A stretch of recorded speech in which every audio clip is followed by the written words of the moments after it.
Hello and welcome to another edition of Huber Hype. I'm your host, Michael Huber. Today joined by all of the allies, but first, Gabby. What's going on, Gabby? Not much. Not much. Yeah, Gabby, I've been MIA for a minute. You've been MIA. Yeah. Oh, yeah. I've been MIA. You were MIA before that. Shit is moving so fast. The entire crux of this episode, I want to give a special thanks to Channing Tatum. I want to give Channing Tatum special thanks for inspiring this episode because like Channing Tatum said, quote, "It's just who can create the most noise to break through the cataclysmic wave of content coming out every single day." Wait, why did he say that? Because he's talking about Magic Mike, The Last Dance, and how back in 2015, quote, "We made Magic Mike 2 for $12 million and then spent $70 million to sell it." So we're spending exponentially more money to sell a movie than actually make the thing for you. That should be the other way around. We could be spending the money on the thing that the viewer is actually going to get to see. But if you don't need to spend the money, then... Yeah. But the point is there is a cataclysmic wave of content, Gabby. Okay. It is out of control. I leave for a week, I come back, and my queue is 10 more video games and 7 more TV shows. It is out of control. I'm drowning. I cannot keep up. So I point the question to you. What are you watching? What are you playing? How are you handling this cataclysmic wave of content? I watched the first 2 episodes of Silo. Excellent. But you didn't like it. It's not that I didn't like it. Yeah. I feel like I'm watching it with my neighbor. Yeah. And she put it the perfect way. Like, it feels like every other scene feels like, oh wow, this is an amazing performance, this is great writing. Yeah. And then it'll cut to another scene that has like bad writing and a bad performance. Damn, I didn't notice that. Yeah. I'm obsessed. One of my favorite shows on TV right now is Silo, Gabby. Straight up. Oh. I think it's brilliant. How many episodes have you watched? I've watched 9 out of 9. There's one more coming up, the finale. I'm not finished. We're gonna jump back into it, see how we feel. You finished 2? Yeah. So 2. So you saw when Rebecca Ferguson showed up right at the end of episode 2. Not a spoiler, sorry. She shows up at the end of episode 1. 1? Yeah. Not 2? So she's been around. Yeah, she shows up at the end of episode 1. Got it. Okay, cool. Yeah. I thought it was 2. No. Because 2, I remember, is like the whole big thing with David and looking around, doing all that. Yeah, that's when he like befriends her, remember? Right. And then they go down to the... That's in episode 2? Yes. Crazy. So much shit goes down. Yeah. It's crazy. That show is deep and rich. Yeah. There's texture. There's such good world building, dude. Yeah. Seriously. The world is super cool. Yeah. I just... Didn't hit you that hard. Just didn't hit me that hard. Cataclysmic wave of content. Everything's got to be the best, or what's the point? I'm also watching The Bear. Oh my god. Watched the first 4 episodes. In one sitting? Yeah. Damn. 2 hours. That's crazy. Why is that crazy? One at a time. Let it sit. Let it digest. Let the food digest. I didn't. Yeah, what are your thoughts on... Sorry to cut you off. I'm going to ask you about binging next. I was able to digest it. You know, I didn't need... Like, I agree with you. Not all shows need to be released all at once. Yeah. But... And I did think it was weird that this show in particular was released all at once. Yeah. But... Weird. Yeah, I didn't feel... I felt like I was able to digest it. Yeah. That's all that matters. Yeah. Your experience. Yeah. Because for me, just especially now with so much content, I feel like... Here's the biggest bummer about just the binge model. Because I'm feeling it a lot with The Bear, obviously, but even more so with Black Mirror. Because they just dropped all those. And that's normal. It's been on Netflix forever. Yeah. But I feel like with that show in particular, it benefits so much from analysis and from conversation and from having time to breathe. You can't have that conversation. Right, but especially with something like that, each episode is a standalone thing. So Because why if they does it release matter that you can just watch the next one? Because they release it all at once, so like the conversation isn't about one thing in particular, it's about all these different things, and then like because they release it all at once, it's like, okay, well I can't really talk about it because spoilers for people that haven't binged it, but then also I do want to binge it so I don't get spoiled because everyone is just going through it as fast as you can. So it's just like there's no like public moment for everyone to just be focused on the one fucking moment. Dude, it bums me out. It bums me out so hard. And the Bear too. Can't talk about any one Bear episode because they released all 10 at once and everyone is at different spots. I've only seen 2. Can't even talk to you about it. I can't even talk to you about the Bear because I've only seen the 2 episodes. It's insane. About those 2 episodes. It's insane. Just like, yo. Oh, I wonder if it's gonna ever go back to No, it will not. Like binging. Because I feel like this same conversation 5 years ago, everyone was, not everyone obviously, there was a favor toward, it was favored towards binging. People were like, dude, just let me watch it on my own terms. Yeah. But now I feel like there is a little bit of a shift, a little bit of a pushback where it's like, yo, let's go back to the weekly. Like, that's why I'm loving Secret Invasion as well, because it's just one a week. Well, and for that week, everyone gets to, like, theorize. Everyone gets to talk about it. There is more, like, there are more shows now on streaming that are week to week. Yeah. Because when people were like, oh, I'll just watch it all at once. Like, that was, like, at the beginning of Netflix. Yeah, you know? yeah. Where people realized that was an option. Yeah. And, like, the beginning of HBO Go and stuff like that. Yeah, yeah. Where you could just, to catch up. Yeah. And I think that was also a big part of it, like must-see TV, like your Lost, your Breaking your Game of Thrones, your Games of Thrones. Yeah. Those people wanted to catch up. Yeah. So I think that's where this like binging culture started. Totally. Is catch up. Totally. And people were having so much fun catching up on these shows that Netflix was like, oh, what if we made just the whole thing catching up? That's a hell of a point. That's a great point. Because everyone really got on Breaking Bad on seasons like 3 or 4 when it really blew up. Everyone's like, oh, I'm catching up on that. Yeah. Yeah. I think Lost, well, here's the thing, 2004 when Lost started, that was like the first golden age, or the first like television renaissance. And then it was 2009 with Mad Men and Breaking Bad. Yeah. And Walking Dead. That started in 2009? 10. 9? Okay. 10. So, 9 or 10. 9 or 10. Right. Yeah. So, I believe Grey's Anatomy, The Office, and Lost all premiered in 2004. Sick. So, like, you know. Heavy hitters. One of those shows is still on. Yeah. Crazy. Yeah. So, like, you know, the beginning of this golden age, and plus the advent of, you know, faster streaming. Yeah. It was easier you could download episodes of Lost from iTunes. Yeah. You know? You could buy individual episodes, you could buy full seasons and watch them on your computer. Yeah. So, and I did that. Well, no, I only did that for one episode of Lost. Every other episode I watched. I did that with live. Orphan Black. That's way later, but yes. Yeah. Yeah, so the advent of catch-up culture. Yeah. Must-see TV. I like that. That's interesting. It's good to... I'm a TV major. Yeah, I like the perspective, Gabby, because sometimes it is hard to put myself back in that moment or back in those, you know, I'm just thinking about it right now, looking at it. And it's like, will it shift? Will it not? Yeah, and you're in a position where, you know, you have a million things you want to, everyone has a million things they want to consume. But like, if I'm a college student, I just want to binge TV. Yeah. You know? Yeah. I don't want to have time for this shit. That sucks. You're doing your homework while the show is just binging on the side. Exactly. Yeah. That's how I watch Breaking Bad and Game of Thrones. I'm not even going to comment on that. Why? You know my crazy rules with watching things. All lights off, curtain shut, phone off. I didn't do homework. I mean, in college I binged it. I didn't do homework while watching. You weren't multitasking. I can't do that. Okay. I literally can't do that unless it's a reality TV show. Saved. I never. Give me a heart attack there. I truly can't do that. Okay. All right. What else is in the queue? One more game or anything? What do you got? I'm playing Final Fantasy 16. Nice. How far? How many hours? I don't know, but it says I'm 20% of the way through the 20%. Story. Okay, so like kind of early, but like a good, nice little chunk there. I finally, I think, am done with Zelda. Nice. I am about 200 hours, but I did a lot of extra stuff. Yeah, that's badass. The story, I played way more than Damiani and Brad, by the way. Yeah, that is... have less than half of what my playtime.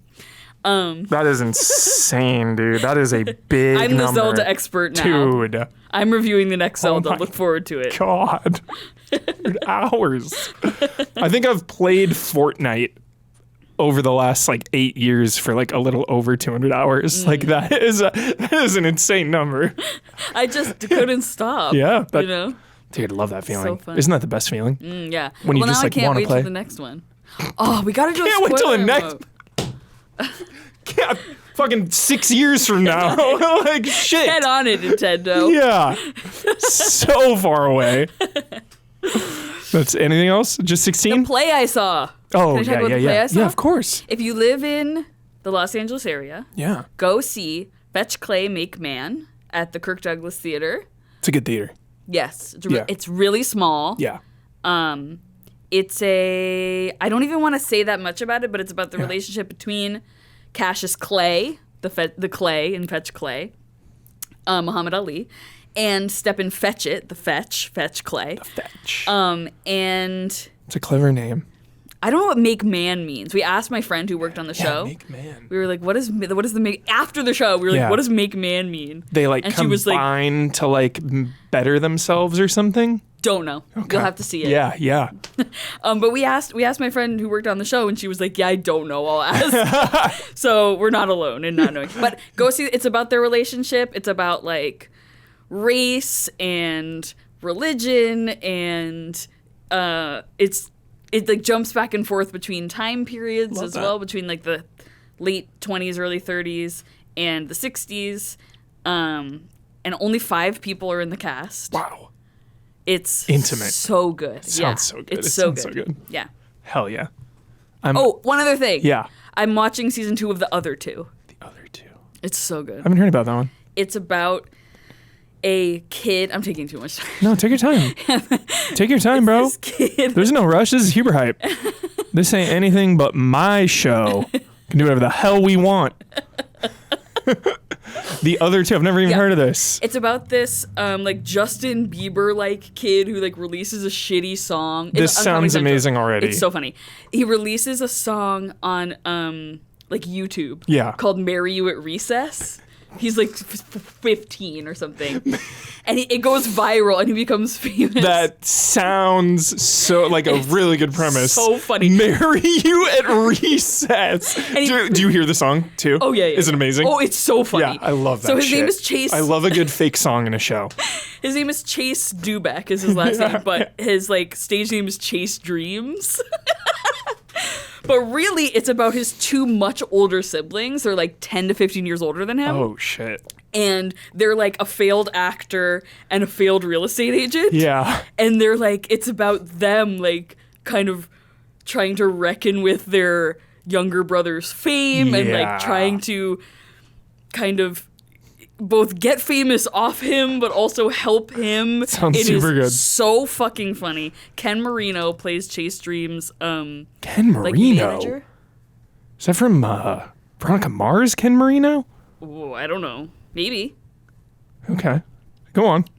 He plays Chase Dreams' manager. Yeah. And as my roommate Marissa said, the choices he makes.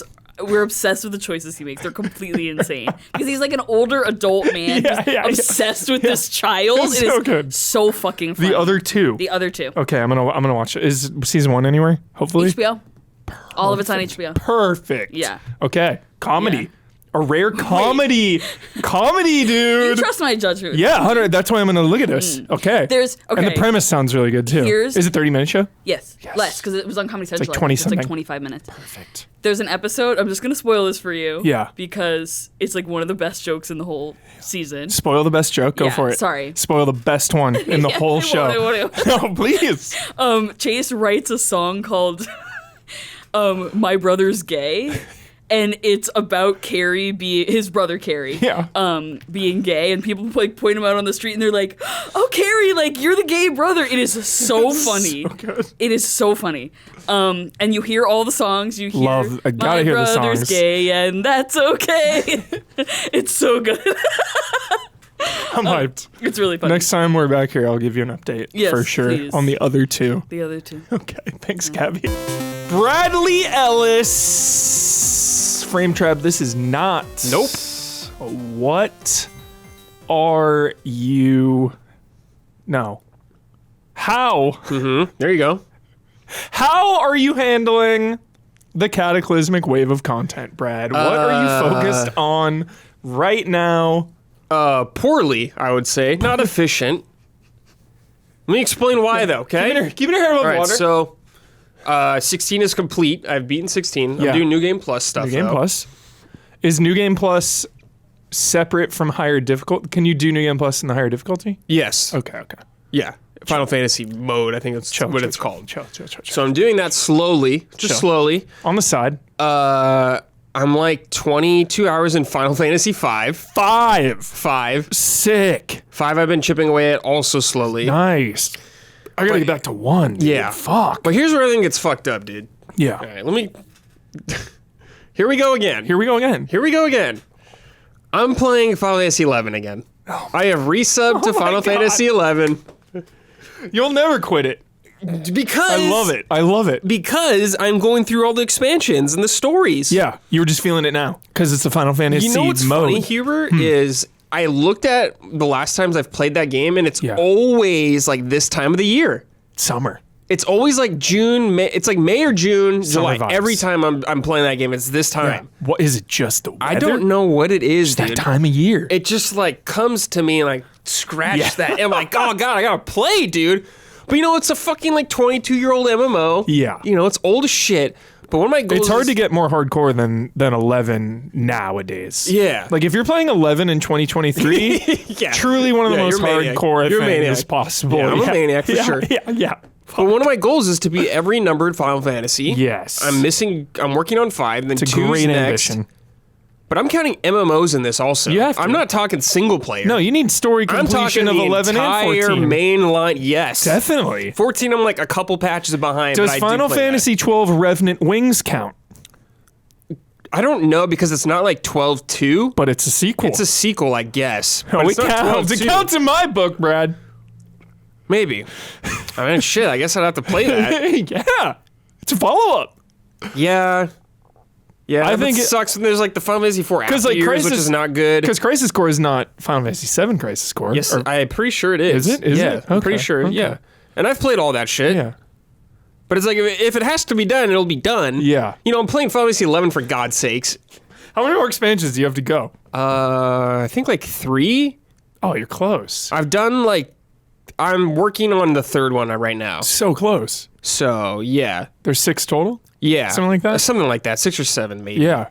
So I'm pretty far. You know, I'm level 99. Yeah. Level cap. That's right. Do any of the expansions add above 99? So there's like there's like beyond levels. It's like called something different. Some Paragon shit? Yeah, it's like some bonus shit, whatever. Got it. I'm like, whatever, it's fine. Yeah. It's fine. But I'm just trying to go through all the stories, dude. So I got all of that. Love it. I'm like, yo, now's the time. How is the story in 11? It's cool, man. Compared to 14. I do like them. I mean, it's not as intense as 14, obviously. Yeah. But I could see like small shades of 14 every now and then. Here's a better question. How does...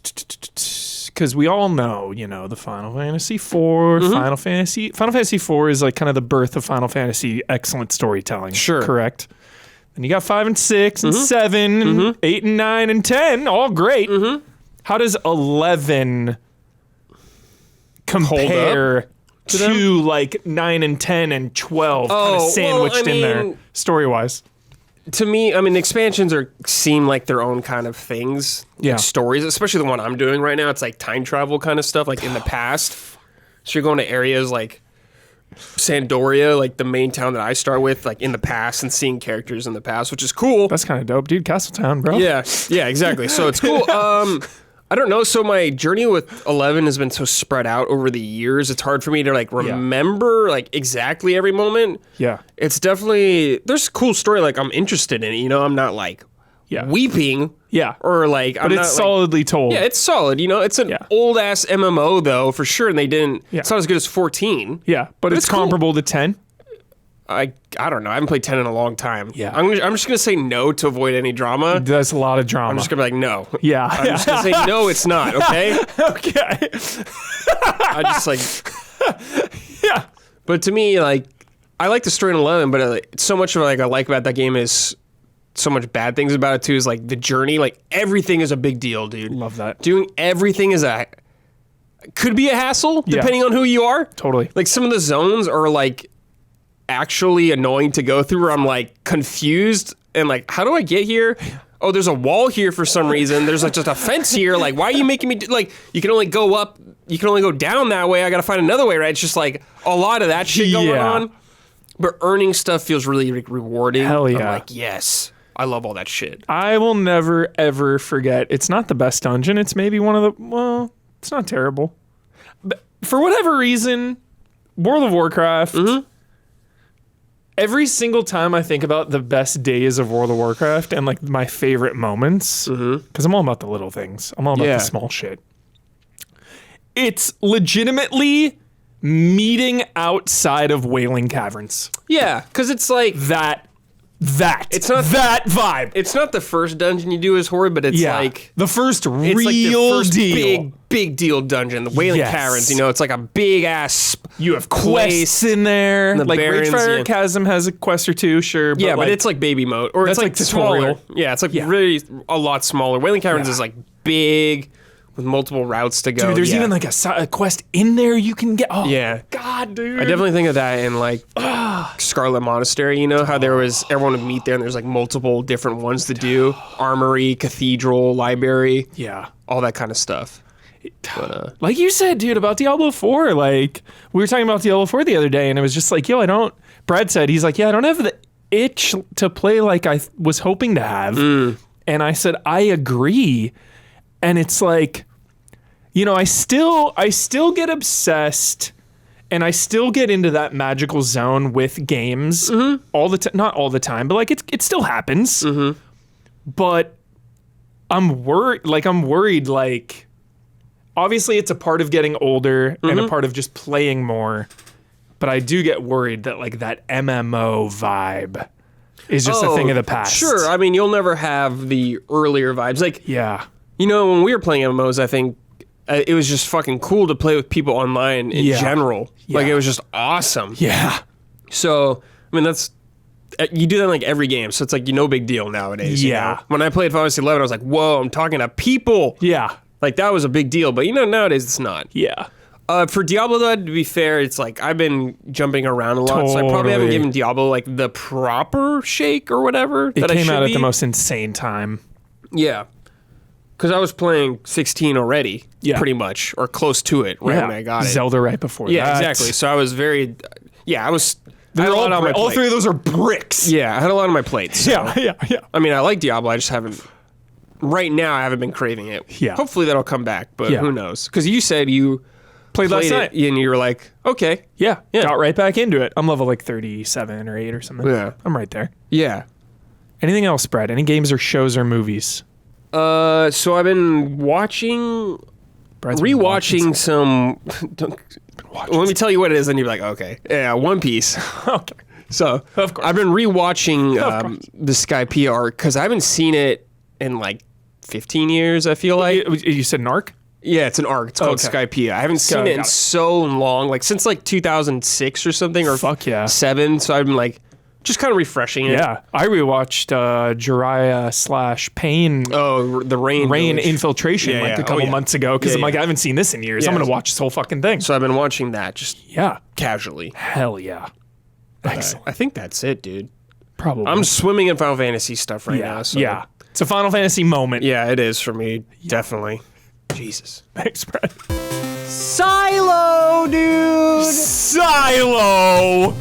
fucking Silo. Isla, seriously. One episode to go when we're filming this. We don't know how it ends. Yeah, we do not. It could S the B. Okay. Is it too bold? Is it too extreme? Show of the year. To say that it is my Yellow Jackets of 2023. Oh, hell yeah. And I mean that by saying, Yellow Jackets last year came out of nowhere. Sophomore slump. Brand new IP, hit fucking hard. Yeah. Every week was just like, I cannot wait. That is what Silo Season 1 is doing to me. Yeah. Yes? Every episode? Yes. The cliffhangers, dude, eating away at me. I know. Eating away at me. Yes. The world building is so good. We have not read the books. We have not read the books. I don't read. Huber doesn't know how to read. I don't know how to read a book. What does this say? Silo, though. Yeah, I love the characters. real. I love the world. I love it all. I love the mystery. And with me with mysteries, Isla, sometimes it can be too mysterious. Well, sometimes it can be Westworld annoying. Yeah. And this mystery is like it keeps giving you answers, and then also here's some more questions, and then it'll give you those. The key thing is that there are answers. Yes. Like it's not just J.J. Abrams mystery box bullshit. yeah. Where it's like we don't actually know. We just thought up a bunch of questions and then made a thing, and it's like no. Yeah. Let's have some forethought, please. Yes. Forethought. Ever heard of it? Disney Star Wars. And it. And I like how it really balances the characters. Yes. Like Rebecca Ferguson is dude. fucking legendary. She's the anchor and holding the whole thing down. She's my everything. But it really gives time to so many other characters. Yeah. And I'm just blown away by it. And it could have been so easy for the dramatic irony of the whole thing to like overwhelm the thing, but they keep it mysterious enough that we don't really know what's going on outside. Yeah. Like we don't really know. Yes. I can't wait for the finale. Oh my god. I'm so afraid though because I think there is going to be a season 2, so I'm like really nervous that it's just going to be like a big cliffhanger and nothing will be. Expect a big cliffhanger. Oh, for sure. Expect it because that can be frustrating. What I want is like, because I think there are multiple books. And I mean, people who've read the books, I think there's at least 3. We're right? idiots or something. But like, my hope is that the first season is book 1, so that there's a satisfying ending with hooks to continue. Totally. So like, I want Rebecca Ferguson or whoever. I want these characters to get like an ending or like. I want the arcs to feel satisfying now and then leave me wanting more. You know. Totally, 100%. Wrap up this part of the story nicely, while also being like, okay, that was great. Now this looks exciting. Like introduce the next layer of the puzzle. Yes. Like end it with a oh shit. Yeah. Like, but yeah. Like I want the ending to be so good that it's like, okay, I need to go back and rewatch it all again. Reframe your entire understanding. Oh. Yeah. What's the last thing that successfully pulled that one off? Where like the ending Twin Peaks or something? Changes the way you think of the whole thing. Yeah. I love that. I love that shit. Inception. Let the Right One In does that really well. I love Inception. I Inception. rewatched it a year ago and it was better than ever. Dude. Yo. Midnight. 2 nights ago. Midnight. We had just watched midnight whatever. the time. Something. 12 a.m. Midnight the time. 12 a.m. Yeah. Okay. Sophia Yeah. just starts up Dunkirk. Dude! What? I've never seen it. And I'm just like, what are you doing? You can't just put on Dunkirk at 12 a.m. midnight. That is a fucking unhinged movie. On a school night. Like, she had to work the next day. I had work the next day. Yeah. We ended up watching, like, the first hour of it that night and finished it the next night. Yeah. That movie rules. I've never seen it. It was great. I've told you this 100 times. Every time I talk about So Dunkirk, intense. I came out of the theater and legitimately collapsed. Yeah. There's a like a water fountain right there, and I literally collapsed and just started weeping. Really? Yeah. That didn't know movie that. hit me so fucking hard. It is when Mark Rylance. I got emotional, dude. Mark Is that the Rylance dad? on the boat. Oh my god, dude. Yeah. He's like, they could be alive. Yeah. Like we have to go. His dude. character, dude, it was so interesting because like he's the hope. He's like the emotional core of this thing. Yeah. And when they say like why he cares so much, you know, like when they reveal that. Chills. I know, me too. Goosebumps. Chills. Goosebumps. 10 out of 10. Good. 10 out of 10 masterpiece. And I liked how they were telling the stories like in different time scales. It's like 1 week, 1 day, 1 hour. So cool. And, Nolan like, fucking with time, but in a really cool way. How it starts, because like I noticed it, because I was like, why did it say 1 week there? Yeah. I was like, why did it say that? Yeah. And I thought it was like how long it would take them to get back or something. Yeah. At first, and then I was like, oh, it's the scale, because I was like, well, it's nighttime there, but this is and I was like, oh, okay, I get it. And when everything coalesces at the end, dude. Fucking Nolan. Yeah. Fucking love every single one Dude, of his Oppenheimer, movies. man. Oh. It's gonna be nuts. I saw a movie last night. I saw The Flash last night, and then the Oppenheimer trailer plays, so I have to get up and leave. I kind of hear the break or whatever. I walk back in, I get all the way to my seat, like sit down, and Mission Impossible plays, so I have to get up again.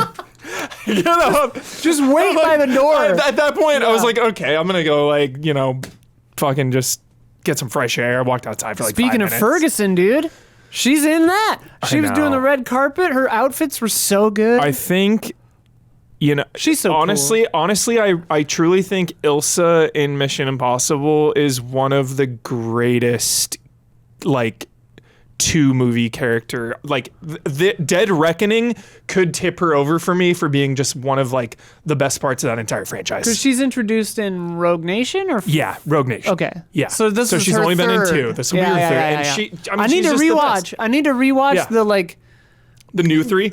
Rogue Nation and Fallout. Yeah, and probably Ghost Pro too. Yeah, love Ghost Pro. I've seen that one enough. Good. I remember it, but yeah.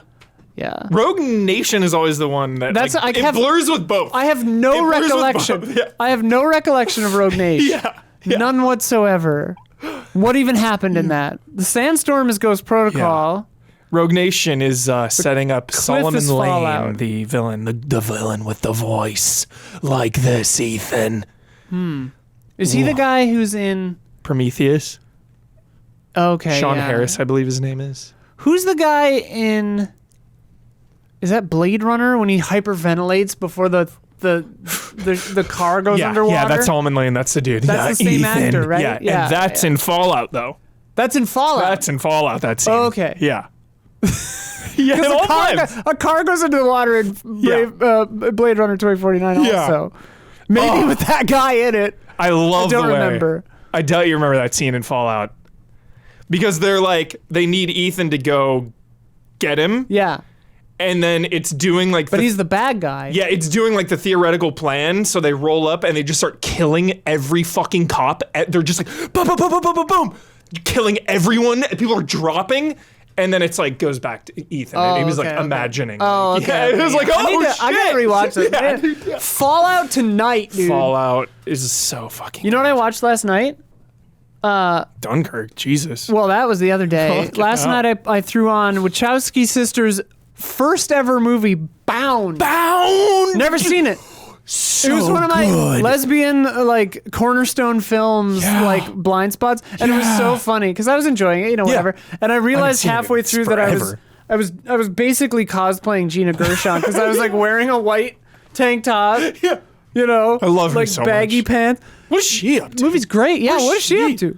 I want to see anything with her nowadays. The stylistic choices of Bound are so the acting and dialogue is stilted. It seems intentionally. Yeah. Jennifer Tilly's acting is just so weird, so over the top. But it's kind of is good this on purpose? Because the whole movie, you're is she femme fataling her? Is this not real?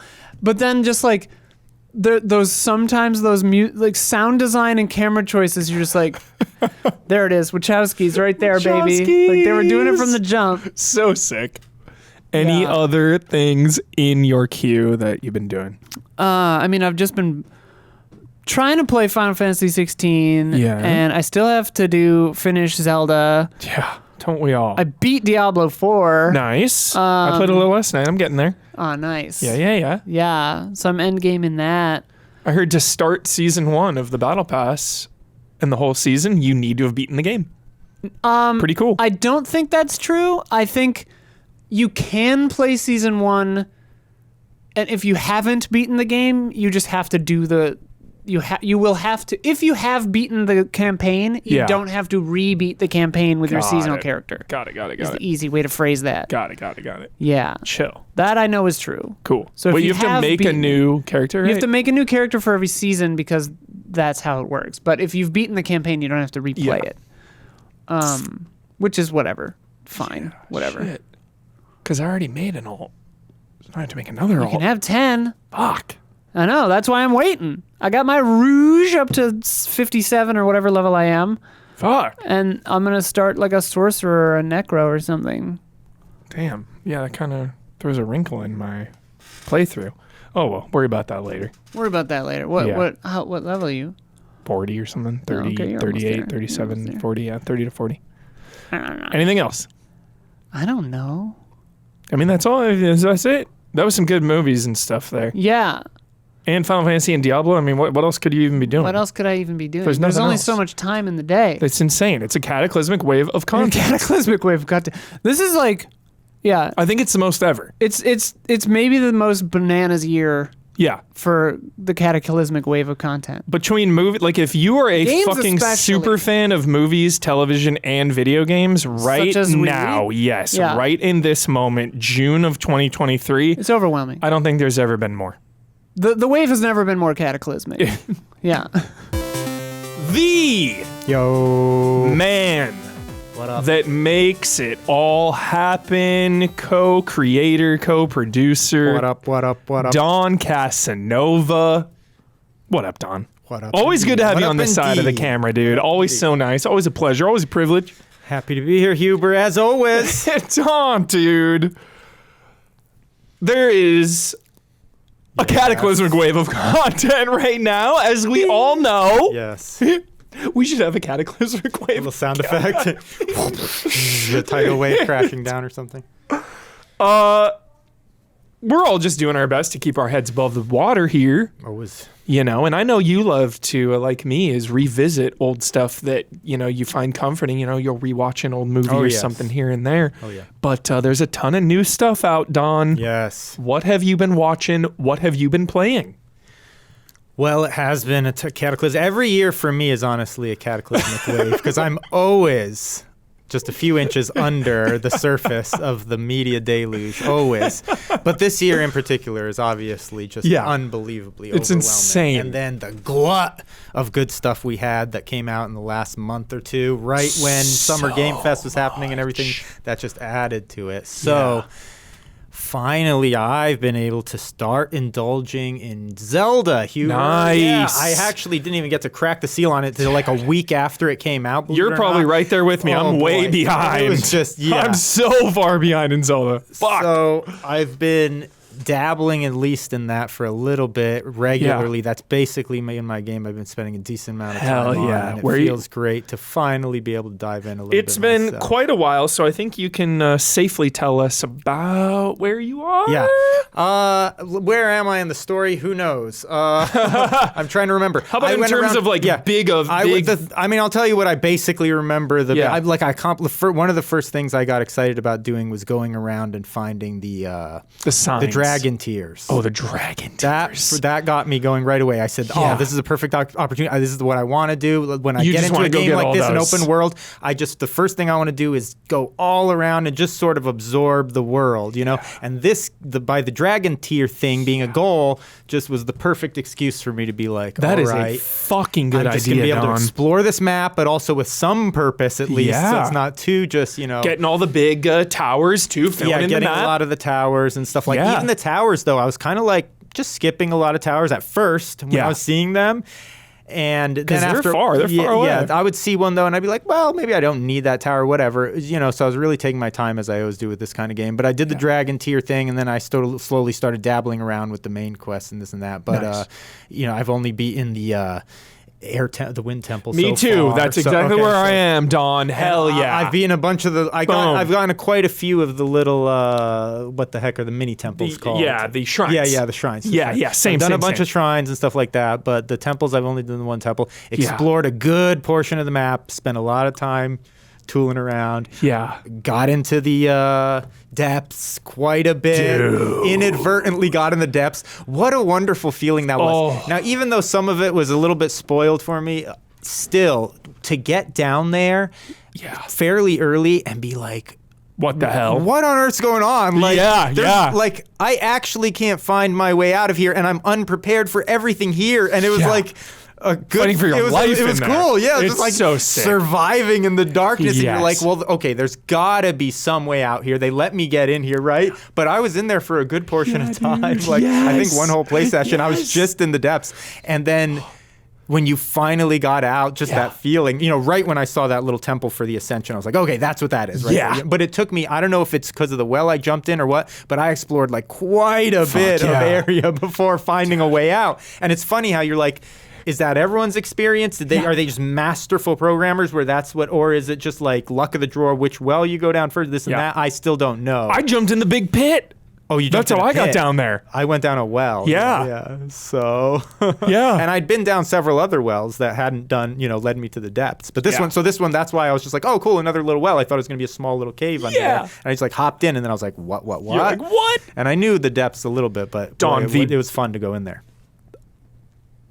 One of my favorite things of all time in movies and video games is lighting. Oh. The bright seeds Yeah. in the depths Yeah. are one of my favorite things of 2023, dude. Yeah. Just like knocking those and having the light, like, oh my Just God. chucking 'em. Boom. It's so I fun. And the love- big ones, Yeah. you're like, goosh. I love chucking them, throwing them, Yes. and I love getting to a point down in the depths where you really, really have no clue. You get to a dark spot where you're like, okay, here, because I always go, instead of lighting my path ahead of me, I'd kind of walk a little bit into the darkness, a little bit, and I get to, and before I chuck one, I'd like to be in the moment where I'm like, I can't tell like at all, like just from the tiny little glowing things that are in the distance, whatever, like what's happening, and just throwing and the surprise of being like, oh, there's a hill right here, oh, this is right here. There's a rock right in front of you. Feeling. Yeah. Many times it'd be like, oh, like a vertical thing right there. I love that thing. So yeah, I always carry a torch too. Always. It's funny. I still haven't even. I've been carrying 2 torches since the beginning of the game, and I haven't used one. Oh. I haven't used it too. I used a bunch of bright seeds, and I had a ton of fire fruit that I've been using, and all that, But I had a bunch of the little fire jelly, the choo-choo jellies. Yep. So I've been burning through that stuff, but I still haven't even used the torch. Can you believe that? Torch is so fun. Everyone's been saying torch is clutch. Yeah. The bright seeds. That was the other thing, though. Just masterful programming. Yeah. I'm like. I stumble upon the depths, and I just happen to, thank goodness, have pocket full of bright 35 seeds. or 40, 50. Actually, I think I had like 60 of them or something by the time I fell down there. I mean, that's not an accident, but just masterful programming So in that perfect. game. So an absolute Every Zelda joy. 10 out of 10. Yes. Every single one. Loving it. And who knows? I mean, still a ways to go for us. Oh boy, tons. Literally, I could be Hopefully going I at beat this it by rate. this year. No, that's what I was just gonna say. I could be going at this rate through the whole end of the year easily. Yeah. But there's gonna be a whole bunch of other distractions coming in, so who knows? But I gotta stay strong. See how far I can get on this. Yeah. Loving it. Hell yeah, Loving that dog. again. And one other game I'll mention that I just started checking out too, that a little off the radar. So I always like to mention some of these for people, right? Love this. Yeah. Throw it at us. One of the games that impressed me, caught my eye during Summer Games Fest. It was just a short trailer, but it really piqued my interest, was The Precinct. The top-down cop game where it looks kind of gritty, real-world graphics, top-down, semi-open world, GTA-style stuff. I think they only had... The only trailer I saw, I believe, was in the PC This is my wheelhouse. game show. Why do I not know this? Was it a PC? No, it was the Future Game Show, because I think it was when Isla and I were reacting. It caught my eye, and it really caught my eye, and for some reason, out of all the games, The Precinct stuck with me a little, and so I ended up looking it up just about a week ago. I said, who is doing this game, because you can wishlist it and all this, and it's Fallen Tree Games, which I had never heard of. So I looked up them. And the last big game, for them, their biggest game is this American Fugitive. Is that what it's called? American Fugitive? American Fugitive. I remember So this that is the game- one. I didn't remember that one. I remember that one. That one missed me completely. Yeah. So I did dig it. So did you play it? Do you remember? I didn't Did you- play it, okay. but I remember the trailers. So I hopped into American Fugitive. I've been playing that a little bit, and it's quite good. I mean, they have some interesting choices, obviously, because there are a little bit of a budget limitations on some of this, but this is good. It's very cool. Like, I love the style of it. I'm even working on like a little tiny, I think, bonus video I'm going to send as my fan mail maybe this month for it. Seems In sick this one, the premise is sort of I think in Precinct, you're obviously a police, working for a police department or something, and who knows what it leads to. But this one, it starts off you're escaping prison. Which is one of I love that. I know you love that trope. What the hell? So you're literally, that's the beginning of the game. You're escaping prison, and you have to like escape, but it's like pretty deep. It's got a lot of stuff, a lot of little. I mean, I don't know if you'd call them RPG elements, but you have inventory, you get all kinds of items. Dude, I'm on this. I'm on this game, dude. Any structure you get to, you can like you case it so you can peek in the windows to like figure out who's in what room, how much of a threat there is. Then you can enter a room and like. The interesting thing is then so when you go inside of a structure, it switches to like a top. This is a little bit of the budget thing they do, but it's a creative solution. It goes to like a top-down map, essentially. And then you're choosing just from this graphic map, like, okay, what room do I want to go to? Like Rainbow Six, the original planning that shit. Yep, and then you go in and you can search this room, or you can go here, and then you can pick up whatever items you find, and this and that. But it's just a top-down, non-graphical representation. And then you can choose, like, where you want to escape again. I'm early in the game, but so far it's really fun. I mean, you've got wanted levels that come up from the police pressure. You can, like, change outfits. You can drive cars. You can do all kinds of stuff. The one thing, usually I'm really like similar to Damiani, maybe, I don't know, the isometric kind of view. It's not quite isometric view, but it is this like top-down angle.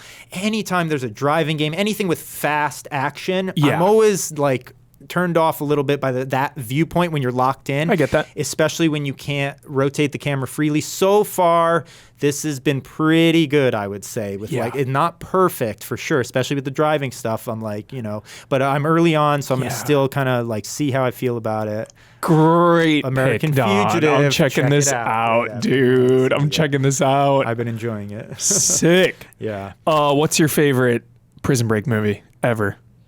Oh gosh, I have one. Do you want to go first? Good one. Maybe would Down by Law be considered a Prison Break movie? I don't remember.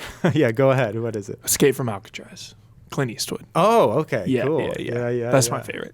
I saw that. I haven't seen that one in a while. Oh, so good. Yeah. I don't know. I'd have to think about it. I don't know if I can pull one off the top of my head. Movies. I saw The Flash. I went to the theater to see The Flash. I was excited about The Flash. I thought it was okay. It was an interesting movie because, I was 100% out on this movie before. Mainly because, first and foremost, because I'm not honestly that attracted to the franchise, like The Flash, whatever. I'm just like not into The Flash that much. Yeah. Then there's honestly, all the same. Sorry, hot takes. I know. I don't know why. It's never been a huge appeal to me. I truly like anytime Batman is part of a bigger thing, I'm less interested. I like when Batman is isolated. Usually too. Like fucking Christopher Nolan style, dude. Just Batman. So 2 things. Yes. Usually I'm the same way. If I see Batman, I don't know why it is, I want it to be an isolated Batman. And when I see I'm just not interested usually in seeing The Flash. However, when I saw the big trailer, they released the final trailer that suddenly shows Keaton and all this Batman. You're like, okay, take my money. Specifically, Batman Returns. Exactly. Yeah. Like, take my money, right? You have to. You absolutely have to. I was even joking around a lot, like, why don't they just call this the Batman Returns 2 or something? Because that would have been better for the marketing. It would have been better for the marketing or something with the Ezra Miller stuff or whatever. And so the Ezra Miller stuff, that's the first speed bump you got to get over. That's a speed bump. Just because it was so, out of, there's no way you're getting the stuff out of your mind while you're watching the movie 100%. Sure. So it's an interesting thing because the trailer got me in just because of the Batman and also the Supergirl stuff. I said, this looks cool, so I'm going to see this Flash movie. Michael Shannon, huge fan. Yeah. The interesting result from seeing the movie, Huber, though, I got to say, it was a funny experience for me because the first half of the movie, now look, tiny, minor spoilers, right? I'm giving a structural breakdown here. Structural breakdown. First half is the Flash only, pretty much, right? I love the way I thought the same thing. Surprisingly captivating, though. I was like, this is like a pretty rock solid story. Totally. And I was like totally into it. And story. It wasn't just spectacle and craziness. It was like a good story, good acting, good everything. You're 100% right. So then halfway through the movie, they get to the Supergirl Batman really section. good state of the world. Marvel can kind of drop the ball on that, where it's like, okay, for the first time, where it's like, are all these things existing at once? Like, obviously, when they sync up directly, you're like, oh, of course, but like, that's a good the call. Flash.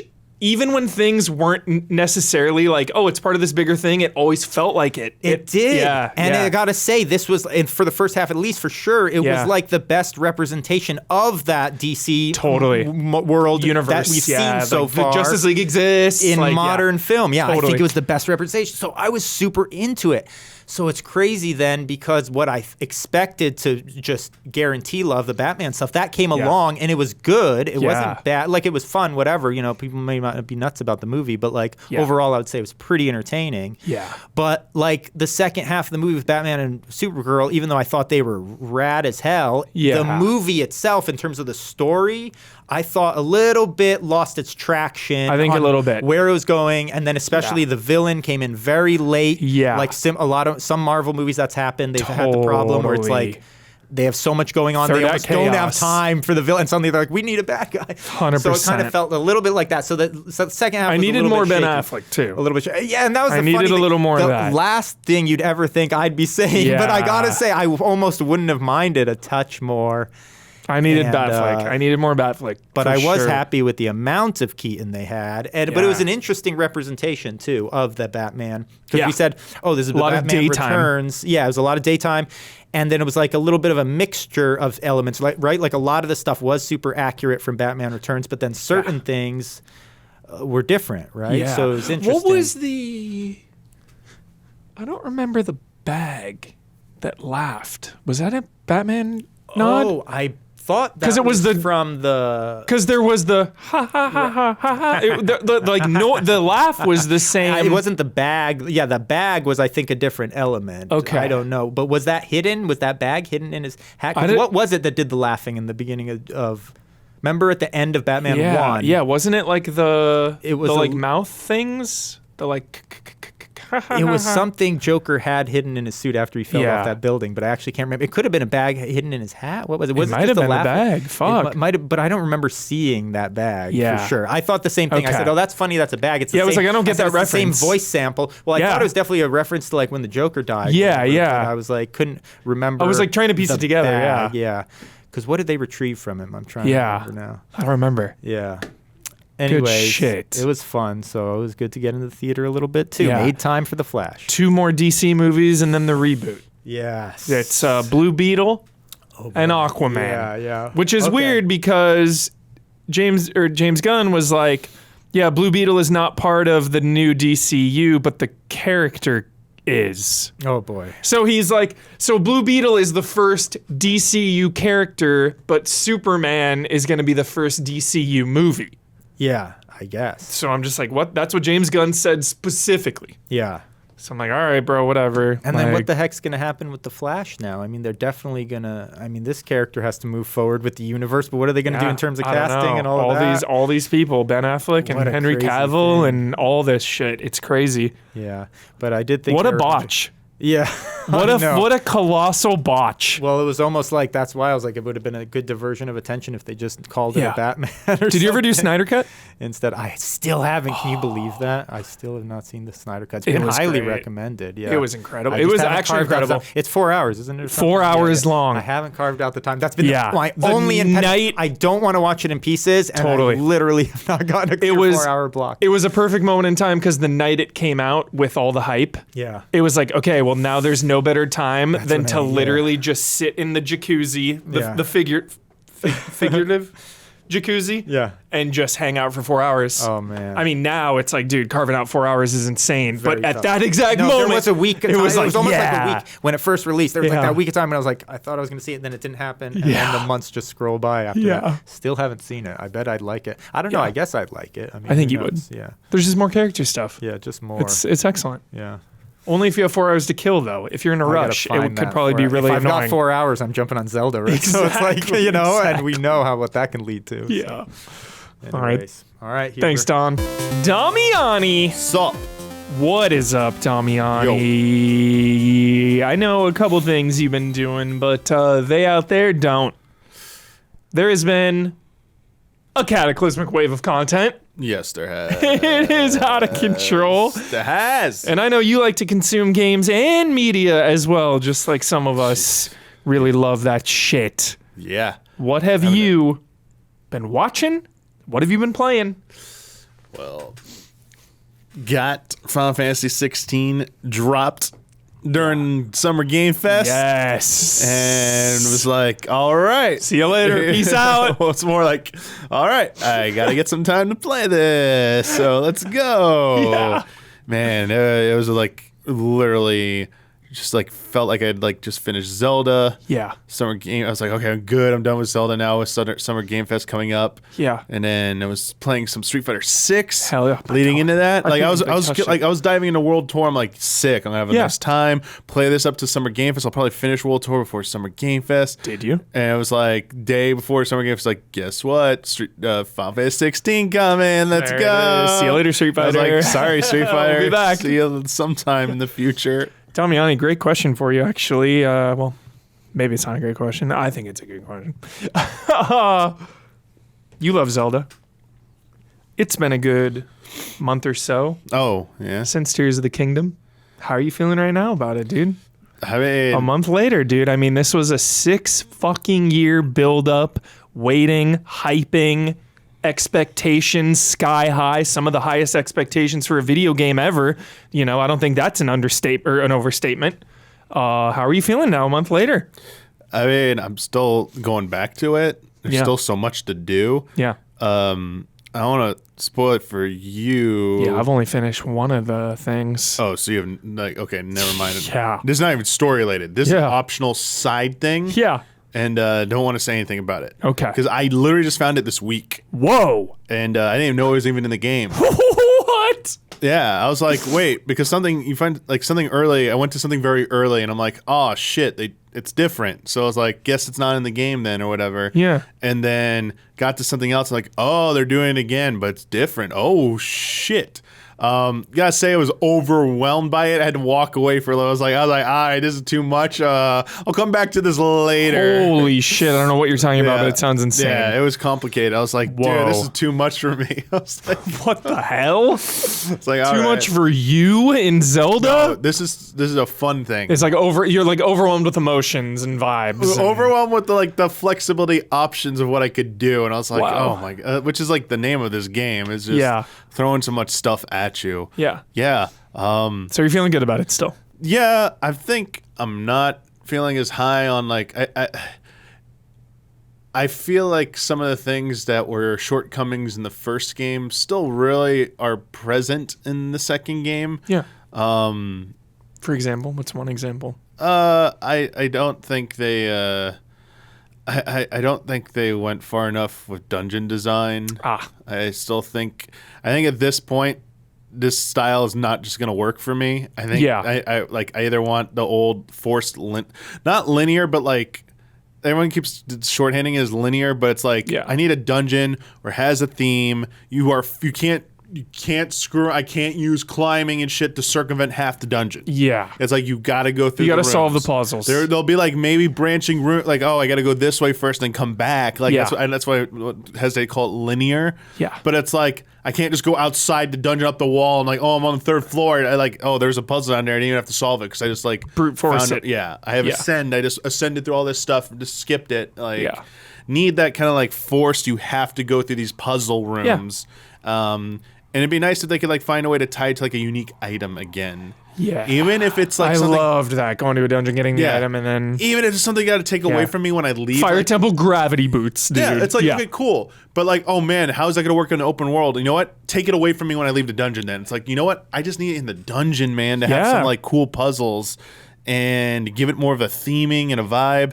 They did a good job with that. Like a lot of the UI is still very much a holdover from Breath of the Wild. Mm-hmm. They really didn't clean it up. Yeah. Like a lot of the holding up buttons to cycle through stuff. Like could have used a weapon wheel or just like like there's a lot of getting my like bow out and changing the bows. Yeah, there's like quality of life issues. Yeah. And they did also some bows that I use make an annoying sound when I run, so I just like unequip that shit. There you go. It's like clank, clank, clank, clank. I'm like, I don't want to clank. Yeah. Yeah. I think hopefully next time around we get like a different Hyrule too. I don't think they could repurpose it again. Oh, I think it'll be totally different next time. There's no way we get a Breath of the Wild 3, right? Next one will be a completely different. So. I hope so. You know, maybe some. I don't know how. Obviously, I'm super early, so I mean, you know, first one had DLC. Maybe this one will have some DLC somewhere, and then potentially a brand new. Yeah. Yeah, I mean the creative stuff was pretty like cool. Like, having like gizmos that could fly or make cars and stuff like that. Yeah, I wasn't really digging the weapon fusion stuff though too much. So again, I'm super early, but same. There was same, like a few times when like, okay, they put something there. It's obvious. I'm going to use it. This is cool. I can only put so many barrels on a sword. But you know? I was like, you know what? Can you just give me like more handcrafted? Like, give me back like fire swords and ice swords. Like, don't make me affix stuff to it. Just give me those again. Like, I'd rather just have that. But like, keep the vehicle stuff and like maybe quality of life. That workshop that a little bit more. Yeah. Make that a little bit like easier to use. And I think you got something pretty cool there. Yeah. Just give me the Buster Sword and call it a day. Buster Sword and call it a day. Yeah. I can take that. Yo, Buster Sword or Master Sword, Damiani? I mean, the Buster Sword is like cooler looking, but like the Master Sword seems like it's like more powerful because it can reflect magic and shit. Yeah, so, okay. But I mean, you can put materia, dude. If you could put materia in the Master Sword, it'd be sick. But you can put materia in the Buster Sword, so I mean, you can make it magic. So I don't know. It's but I mean, the Buster Sword wouldn't hurt Ganon. Yeah. Whereas the Master Sword is the only thing that could hurt him. So yeah. Do you like the taped up Buster Sword in Kingdom Hearts? Dude, it's got a vibe. It's my favorite. It's got a vibe. It's like Punished Cloud with that outfit too. I think I talked to Brad about the taped up Buster Sword like every other day, dude. It's like healing, man. He's got like restrict its power. It's like Bleach when Ichigo like wraps his blade because he's holding back the power, man. Dude, on the way to work today, he's like, I just bring it up randomly, and he's like, yeah, dude, you probably get like the PC version, dude, like modded in there. Like, I was like, hell yeah, dude. Yeah, if someone has not modded Kingdom Hearts Cloud into 7 Remake yet, like, what are we even doing here? Oh man, yeah. What are we even doing? I need that. Yeah. I didn't know, but now I need it. I'm gonna mod Yozora as Sephiroth. Yeah. I saw they put Sephiroth into RE2. Remember when they replaced Rex with him? So good. And they played the music. Yeah. So that good. Was fun. That was one reason like I was kind of hoping in 4 they had like a stalker just for like memes and stuff. Because I was like, bring the meme, but it was okay that it didn't have one. It's fine.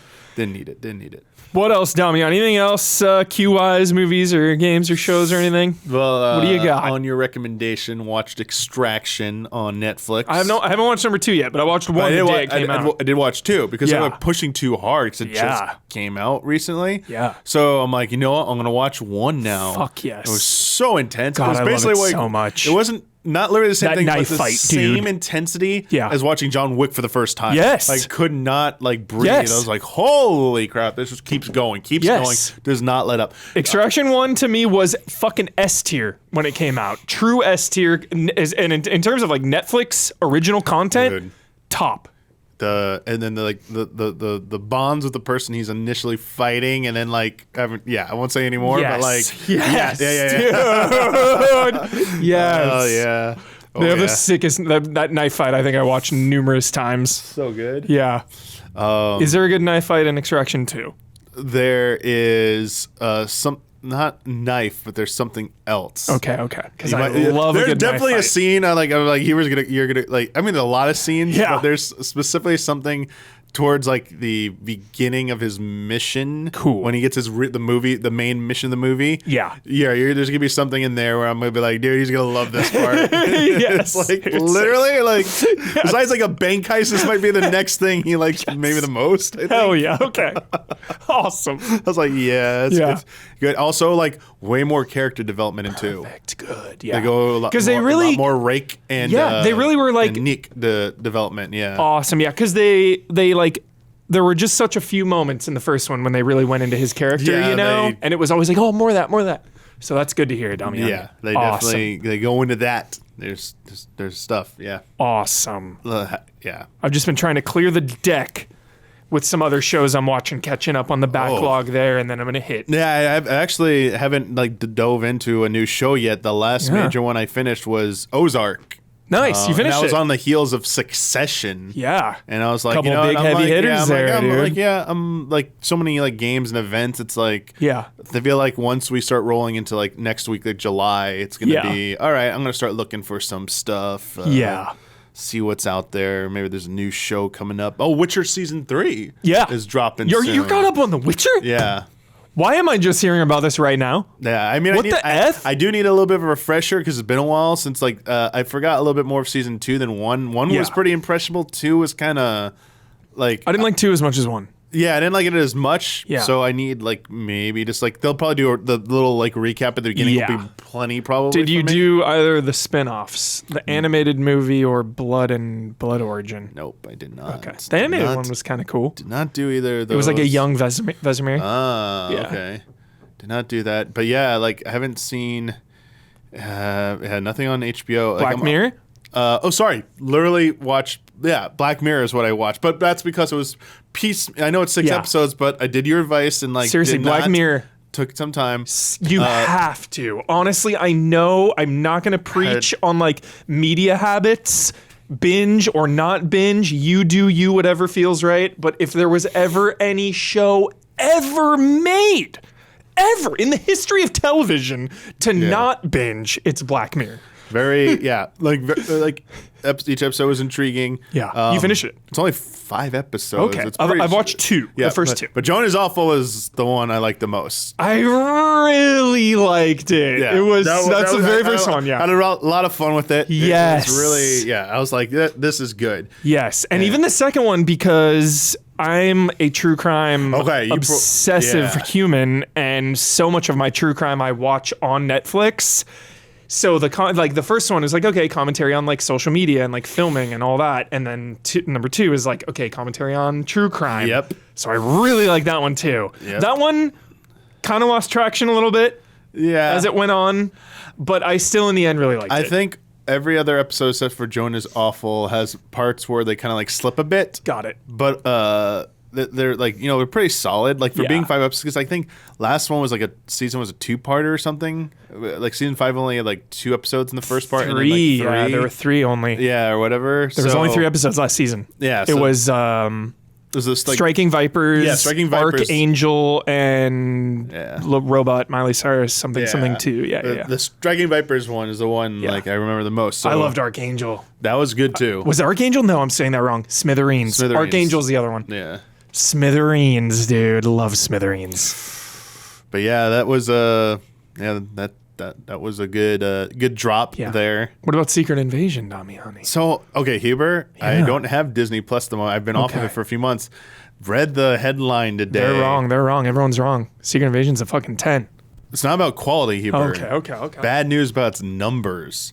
First 5 days, less than 1 million total views on Disney Plus. 994,000 views. Shield and Fury and Spies and Tradecraft are the best fucking part of the MCU, full stop. What is this? Are you kidding?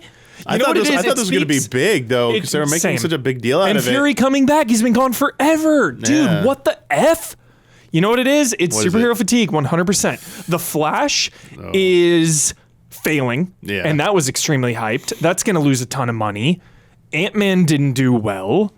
Thor didn't do like insane numbers. Guardians did well. I think Guardians did pretty well because it was like the end. Yeah. But like, dude, these have been dropping, man. Like even Marvel, which is like always like 700 to a bill, it seems like, is like they're not doing well. Yeah, I mean that was they felt like they were reading the room. That's why they started delaying all their projects. Like every movie started getting delayed, which also moved around other big heavy hitters. Yeah, I think the only like ironclad one right now is like Spider-Man stuff. Spider-Man every time. Always do and amazing.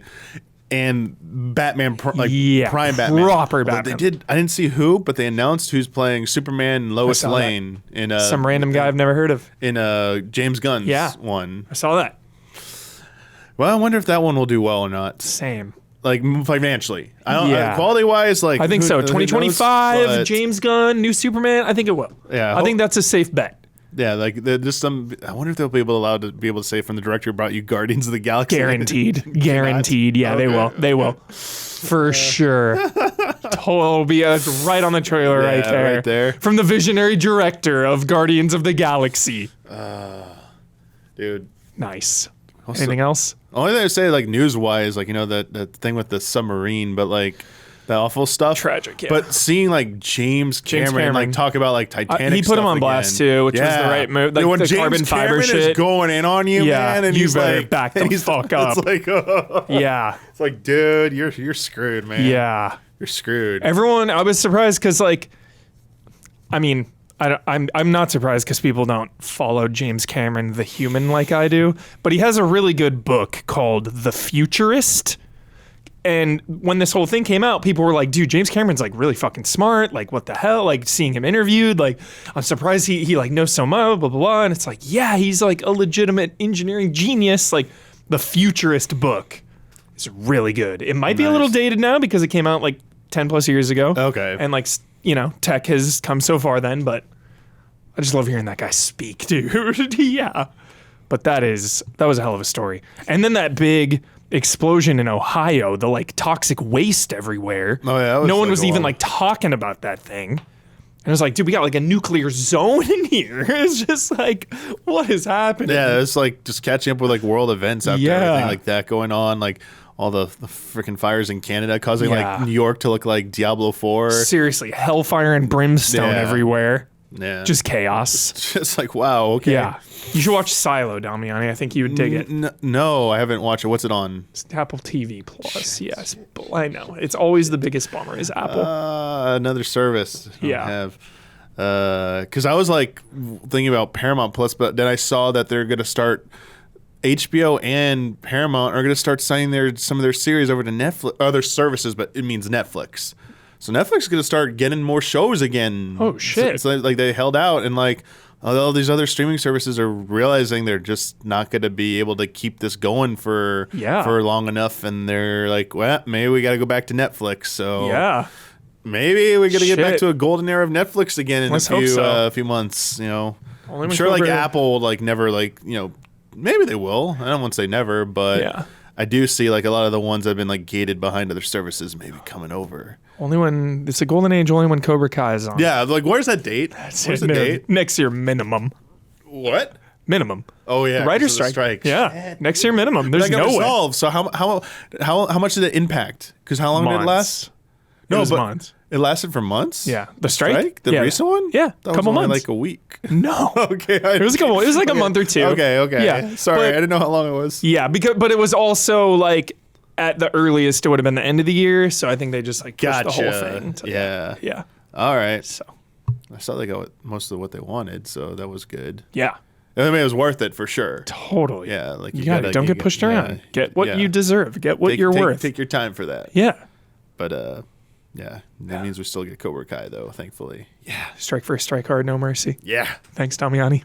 Daniel Bloodworth rocking a very cool t-shirt. Oh yeah. That is top tier. Where'd you get that? Got that from our merch store. Where is that? Go to easyallies.com and click on merch at the top. Go right there. See how I did that? It's pretty good, huh? Selling it. Daniel Bloodworth, welcome to Huber Hype presents the Cataclysmic wave of content. Oh, sure. I mean, you got a lot of shit going on at all times, Daniel Bloodworth. You are keeping the lights on at Easy Allies. You are keeping the wheels and gears greased, so to speak. But through all that, you still have to play stuff. You still have to watch stuff, you know? You have to play stuff for work. You have to watch stuff for your own sanity. There's a lot out there right now. There's a lot going on. Oh, yeah. What are you watching? What are you playing? What do you want to talk about? Yeah. Well, I kind of got like a cycle going on right now. I'm trying to juggle multiple things. Because that gets dangerous, Blood. Juggling content is a dangerous game. Yeah. Because basically, the two main ones back and forth are Final Fantasy 16 and Zelda. Yes. And then I'll think that like I'm gonna like, oh, you know, I'll do this for a little bit, and then I'll switch over to the other one, and then like, then you just get sucked in. Then 2 days later, it's like, okay, now I'll switch over. And then the other thing I need to get back to now that like things have actually quieted down, because I was doing this whole Zelda series. Yeah. And so like I wanted to like tell them about that. Where can they watch that? That's on our YouTube, youtube.com/easyallies. There you go. Bloodworth Zelda Diaries. Yep. And I just recorded the 10th episode. Nice. Right before we did this. I did it yesterday. Is that the season finale? The basic soft finale, because if I come across something and I want to tell a story, I might still throw out another episode randomly. Yeah. But in terms of like okay, this is we're moving, we're done, we're moving on. I'm still playing the game, but like it wasn't about me doing the whole story anyways. I did like one episode that was about the story. Yeah. It's about your story. But anyway, so I wanted to like put the cap on that. But I've also need to, now that things have actually started to quiet down a little bit, get back to Harmony. Harmony. The Fall of Reverie. Yes. Which came out in the middle of all this madness. Yeah, the wave. Yeah. So that's a Don't Nod game. It's like a... There's a Don't Nod game I haven't even touched. That's where we're at right now. Yeah, a visual novel kind of style, but with like crazy branching stuff that you're looking at the future and all the different ways that this can go. Yeah. And I definitely want to get your take when you actually 100%. Yeah, so I will probably be getting back into that tonight, tomorrow. Hell yeah. And then I had started Diablo 4 for Frame Trap, but I probably won't get back to that until I finish Final Fantasy. Got it. Final Fantasy probably Harmony will probably be the first one I finish, and then Final Fantasy, and then back to Diablo or whatever. But I assume Harmony can't be any more than like 10 hours or something. Yeah, we'll see.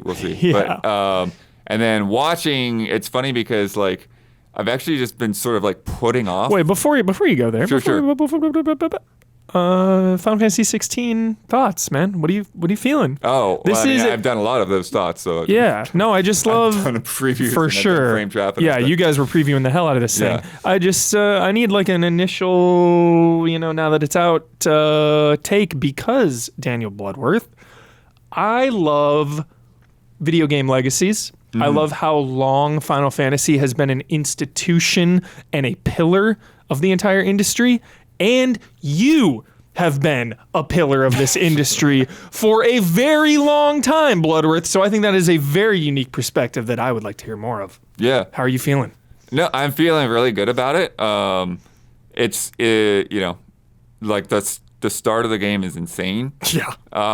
And there is a period there for a couple of hours where like it felt like really like kind of funneling. Totally. And now like a huge tutorial, basically. It's like almost... Not even just that, but just like the areas themselves. So it's like, okay, well, this level doesn't really have a lot of space to branch out, Yeah. But now I'm like into places where there's like big, wide open fields and all of that, and so I'm feeling better about that. Yeah, I got to a big forest. That's kind of where I am. Yeah, and then I've really been enjoying the combat and playing around with that, and going into the tutorial area, because you can you can switch on these toggles to show you when to time your magic bursts. I didn't know that. And your Torgal attacks. That's sick. So you can see exactly like where in the combos like you hit this, and so then you can string a bunch of like hit, burst, hit, boom. And then same thing. I love that. Hit, Torgal. Torgal, dude. Torgal combos. Yeah. Sometimes I cool it on the Torgal because I don't want to hear Clive constantly yell, "Sick 'em Torgal, sick 'em Torgal." Yeah, it's not a thing. Again, sick 'em Torgal. And that's one of the things that I appreciate that tutorial training mode thing, because it shows you like when to time it right and not just like spam, totally. spam. Yeah, because sometimes I'll see that plus where it's like perfect sick or whatever. Yeah. And that's because you just hit the timing at the right spot in the combo. Yeah. And then I will have to take a look at that. That's a pro tip. Okay.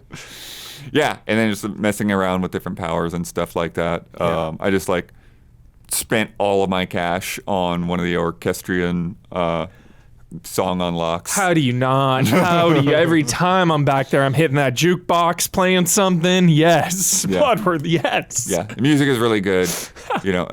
And I don't know what the breadth of the game is to know of like how far I am, but I'm sure that I still have a pretty long way to go. Same. So I only have two and some. Same. I have a third set, but it's not a full set kind of thing without spoiling too much about it. But Cool. I've gotten a third set of powers essentially, but it's sort of a subset of the other set. So. Nice. Yeah. It's so fun. Limit breaks. I guess I can say when you get limit breaks. Limit breaks. There you go. That's not a spoiler. Yeah. Get your limit breaks. Yeah. The things that I'm feeling I wish were in here so far. Mm-hmm. Just partly coming off of Zelda, the freedom. Coming across a cave Yeah, or something, like some course. optional little area with a cool set of things going on, some kind of cool reward in there. Like I feel like a lot of times I find a treasure chest and it's like, here's a gill bug. Yeah. Like, okay, cool. So even like yeah. 5 gills sometimes I'll pick up. I'm like, what's even the point of this? I have 10,000. Why are you giving me 5? Like, what? And then like so far, I don't think it really has like any kind of like real status effects other than staggering a guy. Yeah. You know, and it's like, it would be cool to have like send somebody into a rage or like, Totally. you know, put a confusion on them or slow or any of those kinds of things. It actually makes me think of God of War quite a bit, and just how much I love the format of that, where it's like open world, but like a lot of small zones that'll funnel you in, or you know, it's not too big, so it's obviously not freaking Zelda. Yeah, the size of the zones I'm fine with. Yeah. It's just like I wish that like Yeah. some of those zones led to like a little Totally. something other thing that you don't really have to do, but it would be cool. Yeah. Yeah. God of War does that so well. And this has made me realize like how freaking good that stuff is. It's so good. But a lot of the stuff going on in the story I really like. You know, Yeah. obviously the icon stuff is crazy It's town. so good. Just like playing with the Final Fantasy legacy with that, like we knew from the very first trailer, you know, Jinchuriki, icons, summons, all this shit, and the way they're using that in the story, I think is such a cool spin on Final Fantasy. Yeah. You know? Yeah. Reminds me of Final Fantasy X with the summons and shit. Just like, this is awesome. And kind of like the little back end thing of like, you know, they used the ether that's in the air. Yeah. And so that kind of like explains cooldowns, right? Yeah. It's like, oh, you don't need ethers because ether is just in the air. So cool. So cool. It's like, all right, I'll buy it. I'll buy that. All right, Bill, what else? Those are your games. Your game. Any shows? What are you watching? Yeah, so I was saying it like, because the things have been so busy, it's like we haven't really been like in any like what I would call like investable shows. Yeah. It's just been like, okay, just like put something on to watch with dinner. Yeah. And so we were watching like a lot of Shark Tank. Yes. And like Shark a lot of just like Nat Geo, whatever, and Dr. Pol. So Our Planet 2 came out. Okay. Yeah. Nice. Our Planet Season 2. Out of nowhere, I turned my Netflix on and it's there. Oh, we did watch the James Cameron Secrets of the Elephants a couple months back. But we like actually exhausted some of those things. So now it's like, okay. And one of the things that was like sitting there bugging Our Planet me. 2, I definitely recommend. Nice. Yeah. One of the things that was sitting there bugging me was it was like Hulu. It was like they like screwed up its recommendation thing or whatever, and it was like My Hero Academia, like season 1, episode 1 dub, and I'm like, we were watching subs. Yeah. And we were like caught up. Why are you showing me I'm not going to switch over and now watch everything in dub form. They're trying to sell that. But then I went to the page to see like, okay, maybe there are new episodes. And I got to like the current season or whatever. And it's like, there are new sub so it was episodes. Confused. I just had to. For sure. So we just like watched like the first 2 I didn't know episodes there were new episodes whatever. of that already. Yeah. After the entertainment There's district. like a whole not Demon Slayer. My Hero. My Hero. My Yeah, Hero. Sorry. So I'm in a I'm thing getting where, my like, anime confused. they're I'm doing sorry. this- Don't judge me. They're doing this like villain sting operation, like like half of all of the heroes in the freaking country on one battle, and half of them are on another battle. Sick. Sounds awesome. I only got 10 episodes into that, but I really, really liked it. I just fell off, as I do with animes. Oh yeah, Yeah. I don't really go that deep on them. It's just like we get into one and like however long ago. Yeah. We watched the new Trigun anime. Is it really good? spotty. Spotty.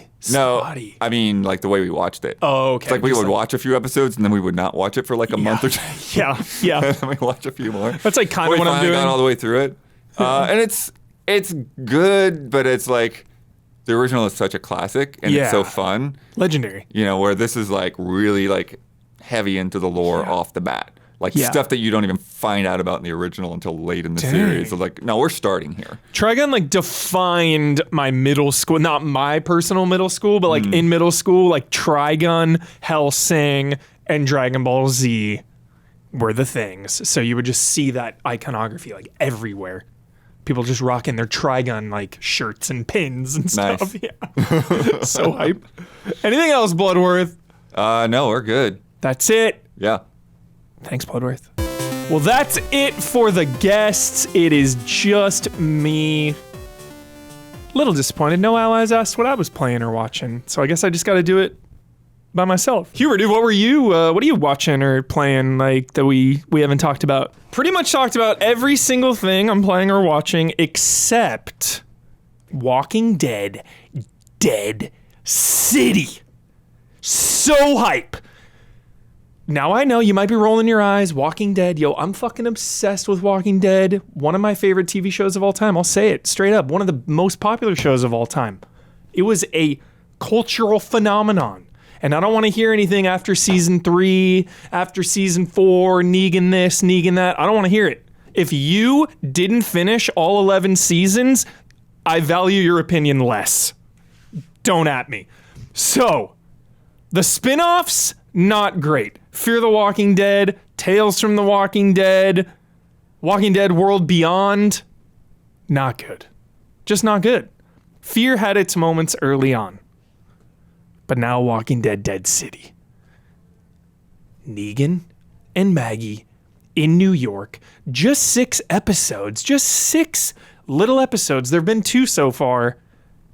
And I have not been this into The Walking Dead. Well, actually, I was just into The Walking Dead season 11. It was the final season. I was all in. It was freaking Avengers Endgame for Walking Dead. The show's been on for 12 years. It was crazy. But this spin-off, really, really good. Really good zombie imagery. Really good dynamic between those characters, too. I mean, Negan and Maggie are top tier in my book. You can judge them as you will, but I'm just really enjoying it. So, Walking Dead Dead City, just in my queue, counting down every day until a new one. Weekly, too, which I really like. You get to just digest that weekly. And, once it's over, I'll report back. Maybe it'll not end well. Maybe it will end well. We can only wait and see. Cool. Yeah, I really like The Walking Dead. And I really like those characters. And I think the New York setting is really cool. So I'll check that out. Definitely. I recommend it. That is it for the episode. That was the behemoth known as Huber Hype and Channing Tatum present the Cataclysmic wave of content.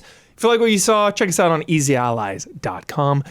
This entire operation is funded by you. We need you.